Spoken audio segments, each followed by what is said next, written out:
Hi, I'm Liam Dann. Welcome to Money Talks. This is a podcast about our relationship with money.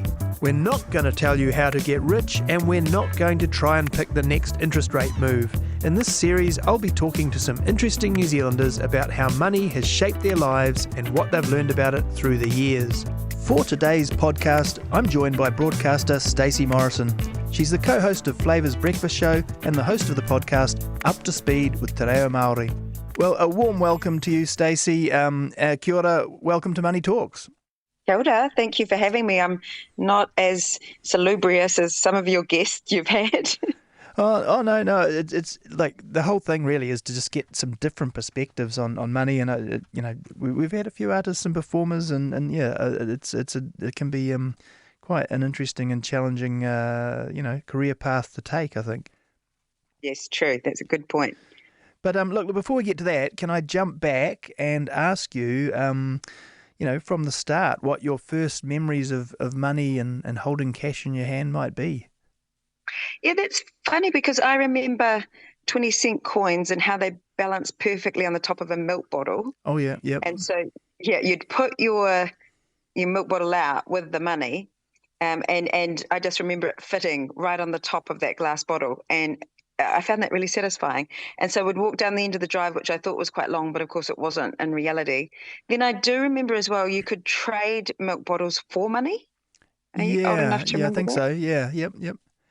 And my dad ended up admitting that in an interview and saying that he'd just traded the milk bottles to get mints for the kids for our tea, because we were obviously struggling the day that he got admitted into broadcasting school. And so that started his career and things going a bit better for him, especially financially. So I guess those little micro memories are tied into what I first thought about money. And I realized between my sister and I, who's 2 years younger than me, I was, as the eldest, a lot more aware of money worries. Yeah, yep.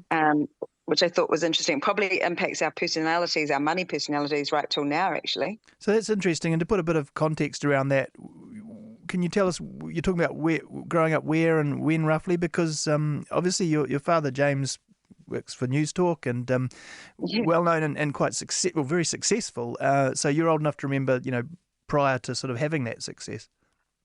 Oh, for sure. So I grew up in Christchurch, and this is in East Christchurch. And my mum and dad were really young, 17 and 18 when I was born. You could say it was not planned, and my dad's really open about that, so I can say that. And so I think, actually having a house was as a result of how things were then. Like, people might remember how you could cash in something. I can't remember exactly what it was. I have to clarify with Dad.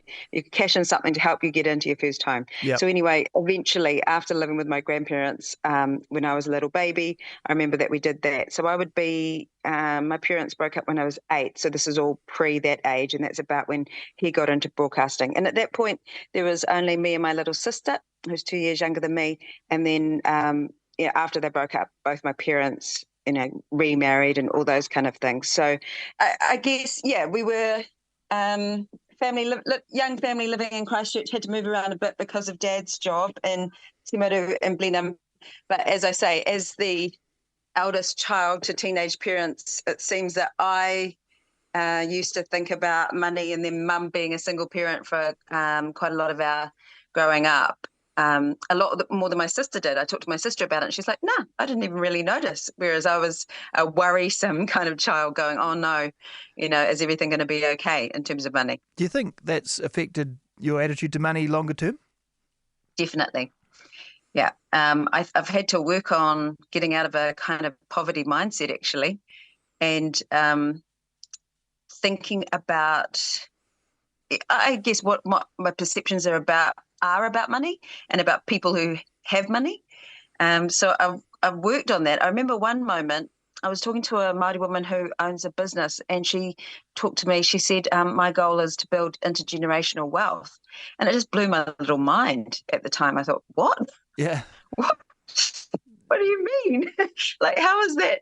I had literally not even thought about just thinking that long term. that far. Yeah. I mean, because But it was an inspirational moment. But I've definitely had to work on getting out of the mindset of that I had around lacking. It makes me a saver more than anything, probably. Yeah, sure. I mean, and fame isn't necessarily wealth, and people sometimes mistake those two. But I won't go on about your dad forever. But he did become quite famous in Christchurch on the morning show with Ken Ellis, and I give him a bit of stick about that on News Talk sometimes. Did that sort of change your world when he was sort of had that Christchurch celebrity status? Yeah, it was quite a big impact. I remember at intermediate school, I really was James Daniel's daughter. Like people would walk past and go, "That's James Daniel's daughter." So that was kind of, I guess, annoying. It was definitely part of my perception of self. And then Dad and I were both on the board of trustees. But I think that James has been quite open as well about not being great with money. I've heard him talk about it on ZB. And then also being open, because you have to be, because people can find these things out, that he actually went bankrupt. And so, and I was involved with a business that he was involved in that was also not great for me either. And so I think, like you say, if you go overseas, when people do the sort of jobs that we do, perhaps there's an expectation that people get a lot of money, and some people, with higher profile perhaps than I have, you can go, okay, that's me building a big, a lot of money. For my husband and I, we're kind of both really mindful of our incomes are dependent mostly on us working. Yeah, and at the moment, especially in our lives, we're both in our 50s now. And so we've tried to be smarter about it. As I say, I've really worked on my mindset, and this is not an ad, but I did get us to join with, yeah, this is me doing this, join with Hannah McQueen and Enable Me. Most because I was kind of outsourcing my nagging, because my husband has a very different approach to money. He says, spend it all. And I had to get used to him saying, yeah, if any money would come in, he'd go, yeah, I'll put it on a horse. And I realized it's like a form of, almost Tourette's. He just had to say it. And it used to stress me out and go, is he really going to do that? But of course he wasn't. It's just something that he, in his mindset, he's like, you know what, you could double it, but he's never done it. But obviously that was something that he'd picked up in his world. And it was interesting, we do have quite different approaches to money. And so, outsourcing and going to Hannah was probably one of my little. And just again for context, Enable Me is a kind of a financial advice website, isn't it? So that's you're partnering with them on some stuff. Yeah, I think they call it coach, like a financial coach. Yeah, sort of helping you make plans for what you want to do. Hannah also, I think she wrote a book, How to Kill Your Mortgage. So that was kind of her focus.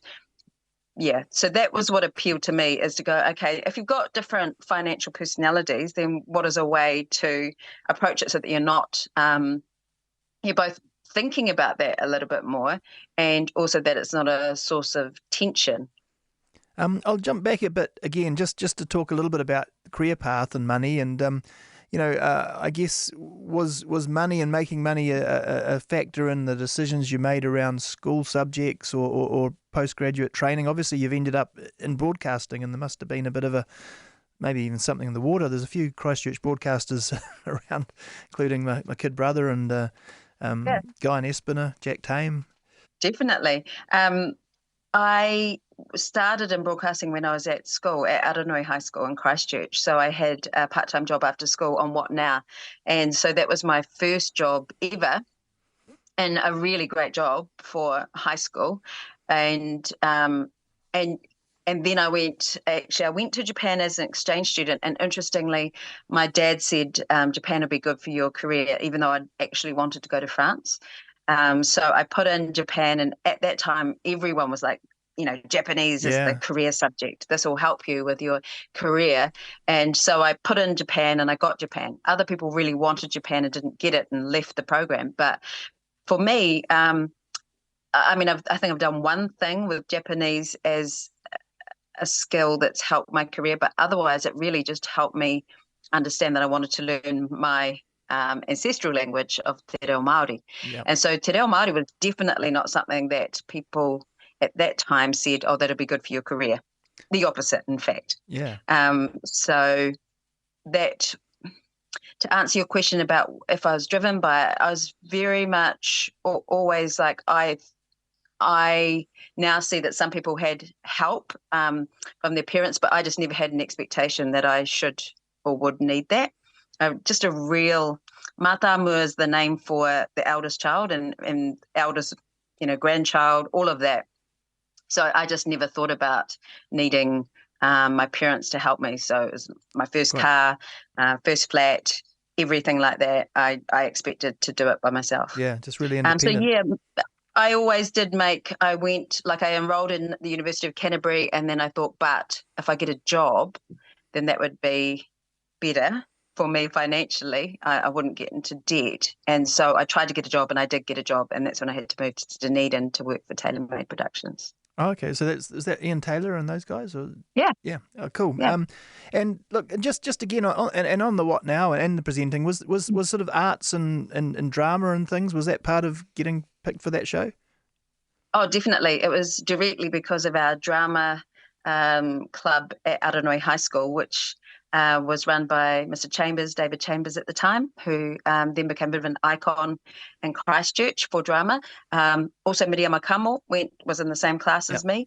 And it just happened to be when we did theatre sports that What Now was there, and they asked us to audition, and I got that after school job. So from there, I just made sure I kept in touch, and then I got hold of Richard Driver, and he gave me my first full-time job. Fantastic. Yeah. And so then you've ended up in Dunedin with a full-time job, and was that sort of like having a real paycheck for the first time? Do you remember sort of suddenly having a little bit of money for the first time? Oh, absolutely. And we had a really progressive boss. I don't know that everyone agreed with it, but he went, I think everyone on this production is offering the same value, so everyone should get paid the same. And I know that people a bit more senior struggled a little bit with that. And so this was a mind-blowing idea for me. And as you say, any amount of money would have been a great amount of money for me, but it meant that I wasn't like a struggling student in Dunedin. But what I would do is, like, say we'd go on a 10-day trip filming, and you get per diems of, I can't remember how much they were at the time, but I would save them. So I'd end up having $300 of per diems.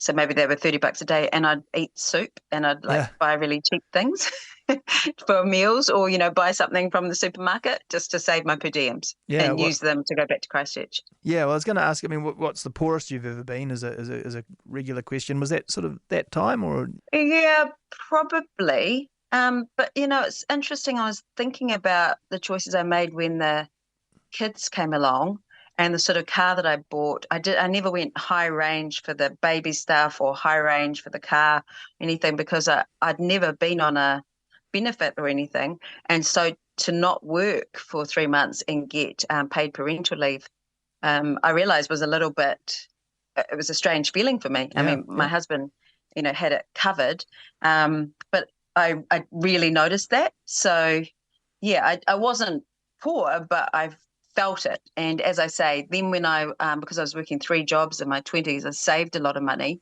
and I didn't do all the best things with it. I should have, and I just mean in terms of property, because at that time I really vividly remember looking at a villa on the North Shore of Auckland and going, $280,000. Yeah. Oh my gosh, that's too much, way too much.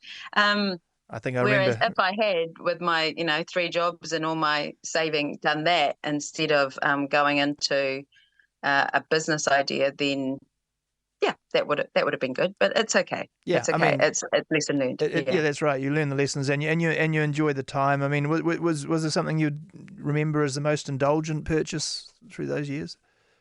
I remember, for some reason, buying this Nom D jersey. Oh yeah, and I remember that brand.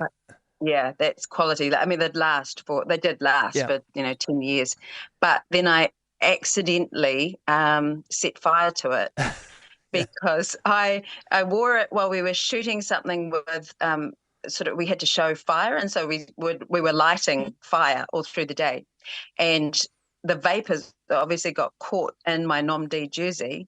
And so that night when I went to dinner, I went to reach across the table, which was candlelit, and my Oh, whole wow. jersey just lit up. Actually, just the vapor, so I wasn't, on fire. But I just remember in my peripheral vision seeing fire on both sides of my head Oh, wow. because it Yeah, got yeah. right around my jersey and through the vapor, And through my expensive Nom D jersey, but it survived and it didn't get burnt. Well, Oh. it didn't get burnt. Wow. So you ended up on My Time. I wanted to ask, you've been a real advocate for te reo in recent years. Has representing Māori always been something that you've prioritised in the career, or has it sort of grown with it? Grown with it is a fairer way to describe it, but also I guess a key moment when I did get the job on My Time. That was when I realised that. Oh, actually, it was marae first. Yep. That's when I realised and felt the responsibility of, for one thing, upskilling myself and learning more reo, being very much the baby and the one who is miles behind everybody else and the Māori department at TVNZ. And then realising that I represented people of my generation who weren't brought up speaking Māori, weren't maybe as connected as the people I was working with who are fluent speakers and often native speakers. And so from there, I realised, there are people who can see me on TV and see me being like knowing nothing but growing, and realizing, that is a possibility, and maybe that's something valuable. So especially on Marae and My Time, that's when I realized it would have been more comfortable for me to do it privately. Yeah. But as I was doing it publicly, it actually meant I had a responsibility It's almost to keep trying. It's a more relatable and to role hold model, those isn't it? a role model, but yes, sometimes in the beginning, especially in my early 20s, that was just because we're on a youth show. But then also, I think for me, I felt that I had to put the work in order to be worthy of the positions. Like there is a point at which I felt, okay, if I'm taking this role, then I need to upskill myself. Cool. Writing the books and making content like Up to Speed, can you tell us a little bit about what sparked entering that phase of your career? I guess that's a bit more like working for yourself. Yes. Oh, it's really interesting. And I still talk to a lot of people who are going into this area and going, okay, is this is this how publishing works? Do I do this much work and then, and do I self-publish or do I go with a publisher? So I enjoy sharing what I've learnt about that. And we've been really lucky that we've had a great publisher from the beginning. But how that happened really was through Scotty, my husband, writing the phrase book. He updated the Raupo phrase book of modern Māori. I think that was 2010. Yeah. And we thought, okay, there'd be a nice bucket list item ticked off and never ever happen again. And then It was a big hit.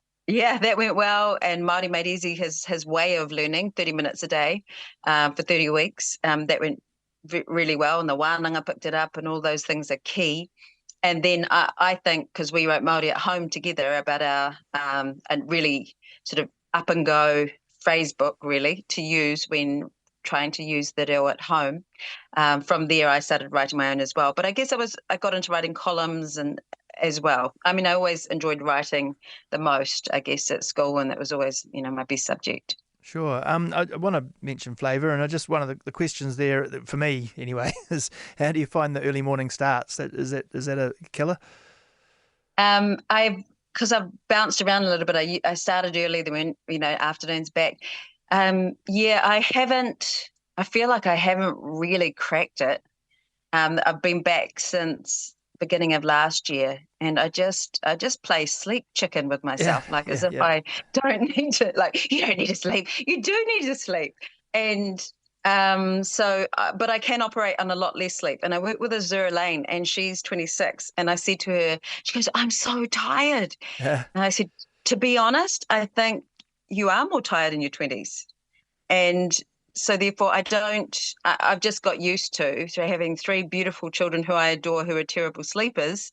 I've just got used to operating on less sleep. Yeah, sure. The three kids is probably goes to a little bit to what this next question, the answer to this next question. But we've been asking people this season since our new Prime Minister, Christopher Luxon, revealed weirdly that he spent $60 a week on his groceries. How much do you spend, and how traumatic is the grocery shop for you? I was fascinated by that. $60. That could I be like think a he doesn't top-up really. shop. I think it's surely it's just coffee and That's a top-up shop, and I just stopped myself doing that too much. So yeah, no, we buy my food bag, so that's good for dinners. But then on top of that, and I reckon we spend 350, 400, Yeah, and the and there's food five bag's of sort of the us. meals covered, and then it's still. I mean, Yeah. I know what it's like with three kids. It's sort of bottomless, keeping the cupboards Yeah, full, isn't it? and it's really interesting, kid personalities around money, and how that's developing is really interesting. And then also how they can have cards on their phone. So that's something that I've been trying to manage, and also talking to them more about money than I ever had shared with me is actually quite important to me, because it's normalizing that chat, and I make myself do it with, say, my workmates, people I trust as well, because I will say, especially as Maori and as Pacific people, often we are brought up not to talk about those things, but I think that's to our disadvantage. Yeah, And I'm feeling, I guess, in this phase of our life, we are middle class, and that means that I've realised that some people are getting by. 350 is everything for the week. And I still relate to and know people who that's their reality as well, and then also what really really wealthy people look like, and that what their lives look like. That blows my mind. yeah. You've said that Maori and Pacifica families often do think about money in a different way. I mean, is that cultural differences? Why is that? Well, there's definitely cultural differences in ideas of ownership, and say you might, in terms of land, you might be one of the owners or shareholders of a piece of land, but there's 100 and something of you. So that collective ownership is one thing, and we have to talk about that, and we have to have our hui, and we have to have our trust meetings and all of those kind of things. But I guess having money, yeah, it's an interesting thing. Like, do you become othered? Such an interesting thing to me, because I have heard, people talk about elite Māori and what that means. And I think, well, okay, so what is what do you want us to do if we work hard Yeah, and do get some success, then we're elite Māori. But then if we don't, then we're lazy. So are we sure that the the goalposts are all in the same place for everybody? For me, I know I've been really fortunate, and I want to. I guess anything I've learned, I am keen to share, particularly with people I know and trust, and just go, look, I know that a mortgage is maybe not, say, in your family understanding. Maybe no one in your family has had a mortgage, and people just go, I just can't even get my head around being that much in debt. And then we can talk about, okay, so what does debt look like? How likely are you to be able to enter it? Where will the benefit be? Even just thinking about being the first of your family or your whānau to do something, that is a really big, I guess, conversation to have. And then also in some of our cultures, it's, the way we look at money is to koha, say, and the whole idea with koha is that it's reciprocated. So eventually that will come back as well. So yeah, then if you look at that and having money just for yourself, that doesn't feel quite right. So yeah. yeah, I guess those are just some of the things that come up in your mind when you're talking about money. But I do think that it's good for us all to talk about money and have less whakamā, less embarrassment about that. Absolutely. Your father's talked about, being a part-time parent and juggling career and all that sort of stuff. I mean, how do you and Scotty sort of, so many different broadcasting hats and the publishing and all the rest. How do you find the juggle with family? Yeah, that for Scotty and I, the whānau is first, and we do what we do because we can at the moment. But I try to make sure that flexibility is kind of key in our lives. So we have these fixed events that we have to do every single day, but then around that we want to have flexibility to turn up to things like, say, we've got one child graduating from primary, one at high school, and one who's about to enter his last year. So these things, even more, I guess, having last of and the last child at primary really emphasizes that these days aren't long, and being there is everything. It's so funny, with one teenager, she wouldn't look at me at the graduation, at her prize giving, and wouldn't have a photo taken. Yet I know if I hadn't turned up, that would have been brought up and mentioned and thrown back at me. Yeah, you've kind of addressed this next question, but when you think about money, is making money important to you in and of itself, or is it more a byproduct of the success you're aiming for?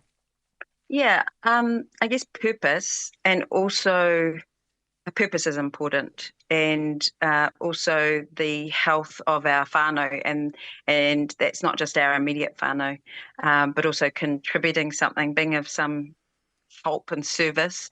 Also, I do quite a lot of voluntary work. I'm on 2 school boards. I'm the chair for the Spark Foundation, and I guess that's how I think about giving or sharing as well, because at the Spark Foundation we talk about being in partnership with people. It's not about us, being a lofty giver or donator. It's more, okay, this is our belief and values, and this organisation helps us achieve those goals. So it's not like I'm the benevolent benefactor. Like it's that, are we trying to reach a common purpose? And so how do we think about the opportunities that we have, and therefore where I want to offer support. That's how I think about giving as well. So I can donate as an honorarium. I can I have kind of my own balance of what, I guess, redistribution. If I have these opportunities that are very unique opportunities, then to me, especially to people and communities that I know perhaps don't have those opportunities, it's important to me to make a circle and make sure that it gets back to where it maybe won't naturally be, because they just don't have the opportunity that I've been afforded. Sure. Yeah. I mean, I guess finally to sort of wrap it up, when you think about, growing up in those very early days when money was really tight, and now I guess, at least being, middle class, comfortable, having a little bit of, wealth, has having more money changed your outlook on life? No, but I don't know. As I say, I do have to check myself before I wreck myself sometimes in my belief systems. And I don't want to, my scarcity thoughts are battled. I'm really appreciative of anything and everything, and I'm really grateful that I am aligned. I'm married someone who's aligned in that kind of thinking. So no, it hasn't changed me, but I won't probably change how I am as a saver. My husband calls me Captain Sensible, but then sometimes Captain Sensible doesn't get anything done. Like, he sometimes just goes, nah, I've signed it, I've bought it. Yeah, okay, make it happen. Here we go. Well, that's the two sides of a good business philosophy, probably there in your partnership, I guess. I think so. I think it's funny, and a lot of people probably have different money personalities, and they get together. Yeah. That is awesome. Thank you very much, Stacey. We're going to leave it there. Just quickly, do you want to mention where people can listen to Up to Speed? Sure. Up to Speed with Te Reo Māori. Really short podcast, 5 to 7 minutes to help you get up to speed with any Māori language you might be hearing. And you can get it on iHeartRadio or wherever you get your podcasts. Brilliant. Thank you very much. And Merry Christmas. Happy New Year. Merry Christmas. Merry Christmas. Thank you for listening to this episode of Money Talks and to this season. We'll be back in 2024. In the meantime, follow Money Talks on iHeartRadio or wherever you get your podcasts.